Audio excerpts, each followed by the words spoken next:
கேரள மாநிலம் திருச்சூரில் 3 ஏடிஎம்களில் கொள்ளையில் ஈடுபட்ட ஹரியானா கொள்ளை கும்பல் நாமக்கல் அருகே என்கவுண்டர் நடத்தி பிடிபட்டது. திருச்சூரிலிருந்து தமிழக எல்லை வரை உள்ள சுங்கச்சாவடிகளில் கேரள மாநில போலீசாரிடம் சிக்காமல் தப்பித்த கொள்ளையர்கள் நாமக்கல்லில் சிக்கினர். கிரெட்டா காரில் வந்த கும்பல் ஏடிஎம்களில் கொள்ளையடித்துவிட்டு கண்டெய்னரில் காரை பதுக்கி தப்பியது. கொள்ளை கும்பல் வந்த கிரெட்டா கார் திடீரென மாயமானதை அடுத்து வேறு வாகனத்தில் தப்பிச் சென்றிருக்கலாம் என தமிழக போலீசாரை அலர்ட் செய்த கேரள காவல்துறை. கொள்ளையர்கள் கண்டெய்னரை பயன்படுத்தி தப்பித்திருக்கலாம் என சந்தேகித்த தமிழ்நாடு போலீசார் பாலக்காடு கோயம்புத்தூர் தேசிய நெடுஞ்சாலையில் கண்டெய்னர் லாரிகளை குறிவைத்து தேடியதில் கொள்ளையர்கள் வந்த கண்டெய்னரை அடையாளம் கண்டனர். நாமக்கல் மாவட்டம் வெப்படை அருகே கண்டெய்னர் லாரியை மடக்கிய போலீசாரை தாக்க முயன்ற போது லாரியை இயக்கிய ஓட்டுநர் என்கவுண்டரில் சுட்டுக் கொலை, மற்றொரு கொள்ளையன் காயம். 7 பேர் கும்பலில் ஒருவர் என்கவுண்டர் செய்யப்பட்ட நிலையில் 6 பேரை துப்பாக்கி முனையில் கைது செய்த போலீசார். லாரியில் பிடிப்பட்ட கும்பல் ஹரியானா மாநிலத்தைச் சேர்ந்த கொள்ளையர்கள் என நாமக்கல் போலீசார் தகவல். வெப்படை அருகே செட்டியார்கடை பகுதியில் 4 கார்கள் 2 பைக்குகளை இடித்து தள்ளிவிட்டு தரிகட்டு ஓடிய கண்டெய்னர் லாரி. போலீசார் கற்களை வீசி லாரியை நிறுத்த முயற்சி. முன்பக்க கண்ணாடியில் ஓட்டை விழுந்த போதும் அதிவேகத்தில் இயக்கப்பட்ட கண்டெய்னர் லாரி.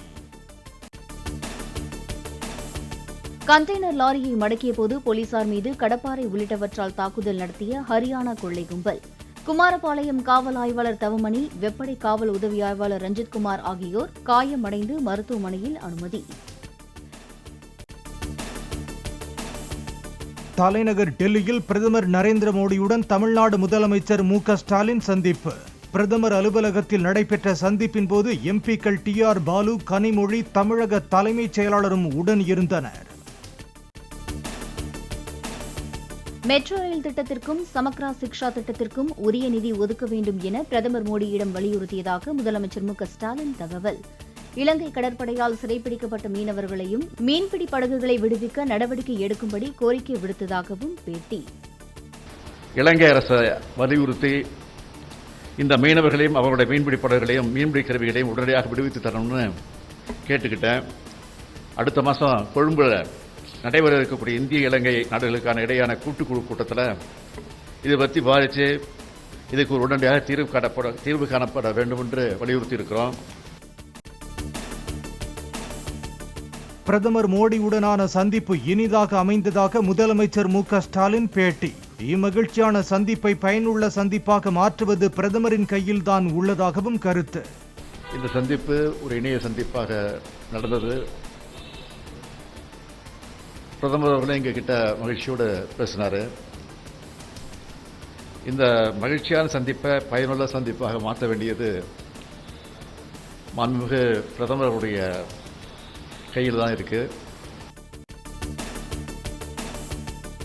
தேசிய கல்விக் கொள்கையை தமிழ்நாடு அரசு ஏற்காததை சுட்டிக்காட்டி மத்திய அரசு நிதியை நிறுத்தி வைத்துள்ளதாக முதலமைச்சர் மு.க. ஸ்டாலின் கருத்து. தேசிய கல்விக் கொள்கையை விட சிறந்த கல்விக் கொள்கையை தமிழ்நாடு செயல்படுத்தி வருவதாகவும் பேட்டி. புரிந்துணர்வு ஒப்பந்தம் கையெழுத்திடப்படாத காரணம் காட்டி ஒன்றிய அரசு நிதியை விடுவிக்காததால் ஆசிரியர்களுக்கு சம்பளம் வழங்க முடியாமல் மாணவர்கள் கல்வி பாதிக்கப்படுற சூழலை உருவாக்கி இருக்கிறத சுட்டி காட்டியிருக்கிறோம். உடனடியாக இந்த திட்டத்துக்கான ஒன்றிய அரசோட நிதி அளிக்கப்படும் வலியுறுத்தி சொல்லியிருக்கிறோம். செந்தில் பாலாஜி துணிச்சலுடன் போராடி இருப்பதாக முதலமைச்சர் மு.க. ஸ்டாலின் கருத்து. விரைவில் தன்னை நிரபராது என அவர் நிரூபிப்பார் என்றும் பேட்டி. சென்னை உயர்நீதிமன்றத்தின் 34வது தலைமை நீதிபதியாக பதவியேற்றார் நீதிபதி கே.ஆர். ஸ்ரீராம். தமிழக ஆளுநர் ஆர்.என். ரவி பதவி பிரமாணம் செய்து வைத்தார். திருச்சூரில் இருந்து வந்த கண்டெய்னர் லாரி வெப்படை அருகே சன்னியாசிப்பட்டியில் மடக்கி பிடிக்கப்பட்டதாக டிஐஜி உமா பேட்டி.